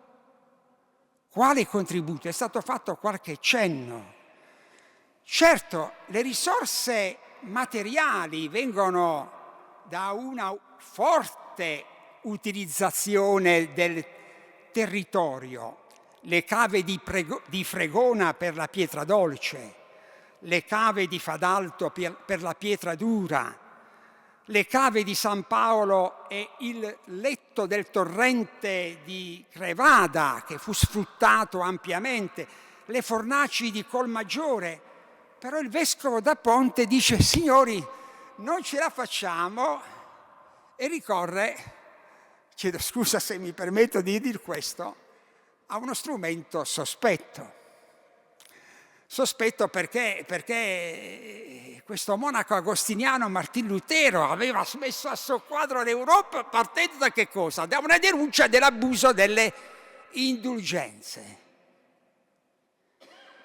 L'uso delle indulgenze era diventato di tipo mercantile. Io non ho il tempo qua per parlare di Martin Lutero, ma non vi nascondo che quando ho studiato questi documenti mi sono chiesto: ma sulla base di che cosa furono utilizzate le risorse? Ebbene, il vescovo da Ponte fa un appello molto forte ai parrocchiani perché utilizzino le indulgenze, perché utilizzino, cioè per il bene loro e della comunità, le indulgenze a favore, a sostegno della Chiesa. Bene, questo può scandalizzare, può sorprendere, però attenzione, perché questo funziona? Perché ciò che caratterizza non solo Ceneda, ma direi l'intero territorio del Veneto, fino al Novecento, è questa sorta di patto tacito, di coesione tra il clero e il popolo. Cioè, che cosa caratterizza le nostre comunità? Che il popolo di Dio nel Settecento, ma io credo che valga anche per l'Ottocento e Novecento, crede ai preti, si fida dei preti, accetta di essere istruito ed educato dai sacerdoti, e i sacerdoti ritengono che il popolo vada educato ai sentimenti della figlianza cristiana. Allora, il problema fondamentale che ci dobbiamo porre, cerco qua di tagliare tante cose, le cose che sono state scritte, poi lascerò il testo, è attraverso quali strumenti è stato formato il popolo di Dio. Allora, una prima iniziativa che io voglio citare è quella del vescovo Albertino Barisoni. Fu vescovo della diocesi di Ceneda dal 1653 al 1667. Perché ho scelto questo vescovo? Era professore dell'Università di Padova. Professore dell'Università di Padova. E quando muore lascia tutte le sue ingenti ricchezze alla costruzione di una scuola pubblica. Non vi nascondo, egregi signori, che quando ho letto questo ho detto: Dio mio, un vescovo che si fa interprete dell'esigenza di una scuola pubblica per istruire i fanciulli e i giovinetti nei principi delle lettere. Però attenzione, il vescovo Barisoni dice: certo, una scuola per tutti, ma sotto il controllo e sotto la dipendenza del capitolo della cattedrale. E sarà il capitolo della cattedrale a nominare il magister, il rettore di questa scuola. Questo ci fa capire come da un lato c'è una forte sensibilità per la crescita culturale dei ragazzi, ma con un controllo forte da parte della Chiesa. E questo fenomeno lo possiamo capire su un secondo, direi, aspetto. Lasciatemi spiegare questo secondo aspetto, poi chiudo, per rispetto nei vostri riguardi. Ed è quello delle scuole della dottrina cristiana. Quando ho studiato questo fenomeno, sulla base anche della documentazione davvero ricca di Monsignor Maschietto, io mi sono detto, e credo che anche voi lo stiate pensando, scuole della dottrina cristiana, il catechismo. Anche io, mia madre a me e a mio fratello di 18 mesi più giovane di me chiedeva: sei andato al catechismo? Cosa ti ha detto il maestro al catechismo? Facevamo gli esami, io ricordo molto bene, veniva il vicario generale e facevamo gli esami sulla dottrina, con domande, con voti. Ma nel fare questo, io ricordo molto bene, ci si spiegava anche fenomeni scientifici, parlare bene, parlare in italiano, perché si parlava in dialetto, a dottrina. La maestra non voleva che si parlasse in dialetto, voleva che si parlasse in un italiano corretto, ma io ricordo ancora oggi, ed è quello che ho trovato negli appunti di Monsignor Maschietto, che quando ci si parlava del giudizio, del diluvio universale, la maestra apriva una parentesi per spiegarci il fenomeno delle maree. Cioè si coglieva l'occasione della dottrina cristiana per fare scienza. Questo nel Settecento c'è. Nelle scuole di dottrine viene fatta educazione alle lettere, educazione alla scienza. Questo spiega anche il fatto, e questo è interessante, ecco, deve tornare un po' indietro, cortesemente, quella precedente, sì. Ci sono due documenti, poi chiudo davvero.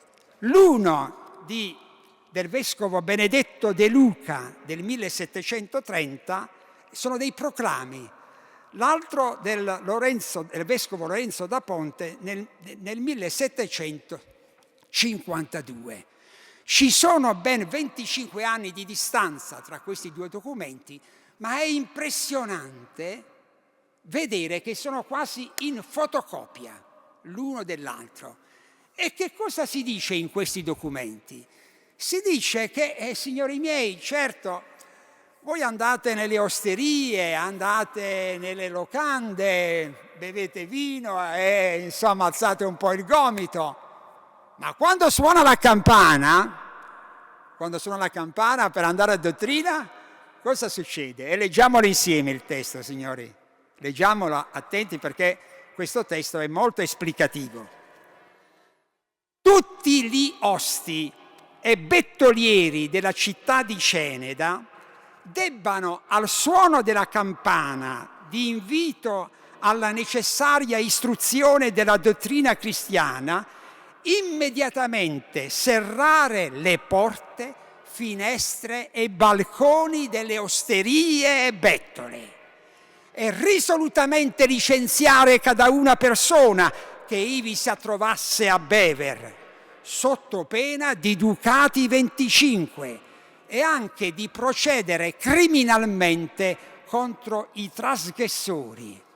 E si dice più in là, se nel periodo della dottrina si trovassero dei giovani vagabondi per le strade o occupati in qualunque gioco, potranno essere arrestati e condotti in castello. Signori, ecco, che nessuno di voi osi pensare, ma erano delle esagerazioni, ma no, ma si fa per modo di dire, no. Chi lo dice? Lo dicono i parroci del tempo, nelle loro relazioni, perché c'è un fenomeno che preoccupa moltissimo i parroci quando portano le loro relazioni ai vescovi, ed è quello degli inconfessi. E non tutto funzionava bene, signori, perché chi sono gli inconfessi? Sono sapete che tra i precetti della Chiesa è quello di confessarsi almeno una volta all'anno e comunicarsi a Pasqua. Gli inconfessi erano quei cristiani che non si confessavano e non si comunicavano nemmeno a Pasqua. Per cui di fronte a questo fenomeno, attenzione, qual è la risposta dei vescovi? I vescovi esortano i sacerdoti, cerco di essere sintetico, a far ricorso alla esortazione, alla persuasione. E se proprio, perché guardate, non ho il tempo, ma mi piacerebbe leggere le relazioni del parroco di Gaiarine, di Trichiana, che dicono quando c'è il suono della campana alle scuole della dottrina vengono tutti, la Chiesa viene frequentata in ogni funzione con divozione, concorre il popolo con frequenza. Ma qualcuno dice, purtroppo, Eccellenza, io ho delle persone che non vogliono sapere di confessarsi e non vogliono vedere nemmeno la dottrina. E qual è la risposta dura dei vescovi? Datemi la lista. Privacy? Mi dispiace no, signori. La lista la pubblichiamo sulla porta della chiesa, perché tutti devono sapere che questi non concorrono alla formazione del popolo di Dio.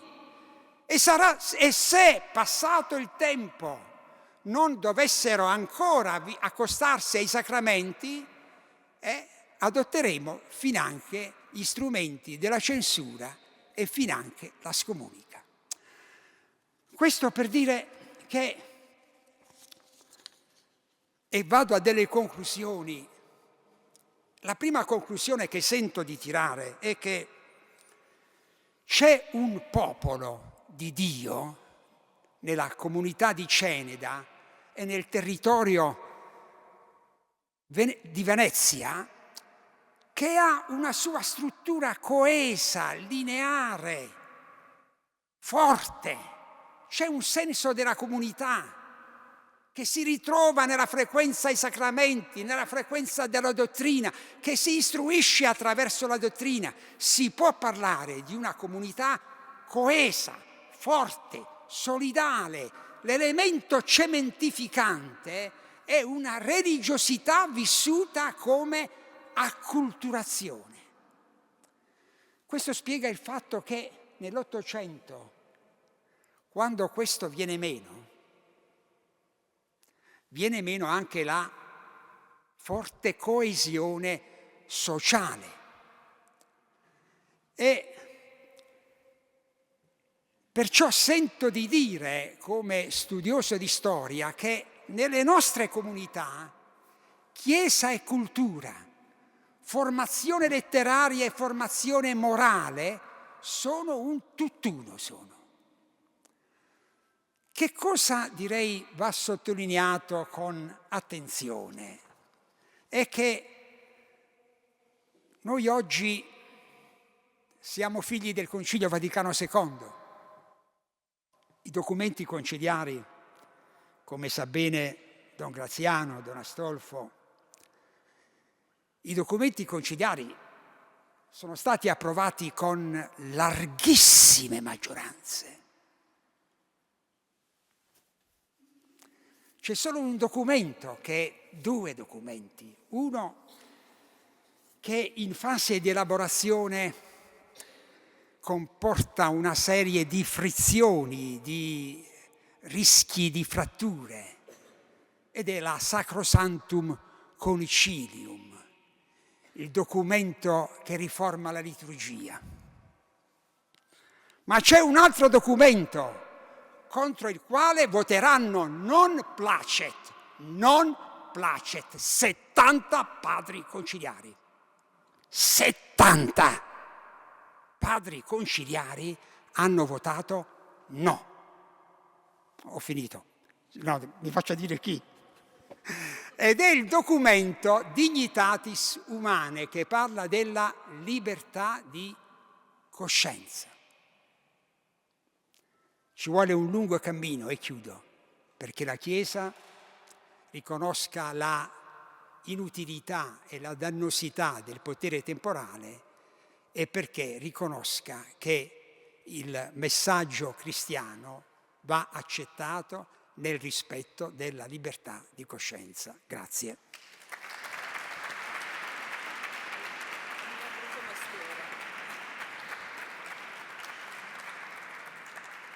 Il mio è un brutto mestiere, ma qualcuno lo doveva.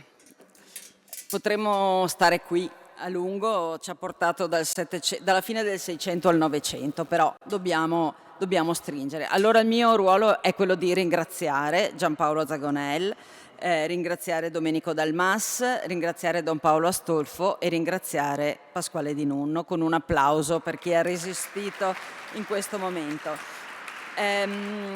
Allora, vi do gli appuntamenti. Il prossimo appuntamento è domenica 29 dicembre, è l'apertura dell'anno giubilare. L'abbiamo messo nel calendario, ma ovviamente entrerà in tanti altri calendari, no? Probabilmente alle 3 del pomeriggio ci sarà l'apertura solenne dell'anno giubilare e quindi rientra nel ruolo che questa chiesa ha rispetto a tutte le altre chiese. Vi segnalo, così già ve li segnate, altri due appuntamenti, che sono: uno il 26 gennaio, ci sarà la possibilità di salire sul campanile, ma parallelamente, mentre questi gruppetti si muovono, ci saranno i giovani della cattedrale che vi presenteranno la chiesa in alcuni aspetti, una decina di posti. Ricordo anche che sulla porta della chiesa c'è sempre il libricino della storia della cattedrale, un po' la visita della cattedrale per chi lo vuole, previa offerta responsabile. L'esperienza di Don Bruno Fava in cattedrale sarà invece il 23 febbraio. Don Roberto ci presenterà il suo libro e per tanti di noi un'occasione per ricordare Don Bruno. Questo programma si conclude il 23 marzo, sempre alle 16:30, con Tota Pulcra, la professoressa Esther Brunette e Don Antonio Scattolini, da Venezia e da Verona, ci parleranno dell'iconografia di Maria e ci sarà anche la riapertura con questo tema del Museo della Cattedrale. Grazie a tutti, non so se Don Graziano vuole salutare, vi saluta. Grazie.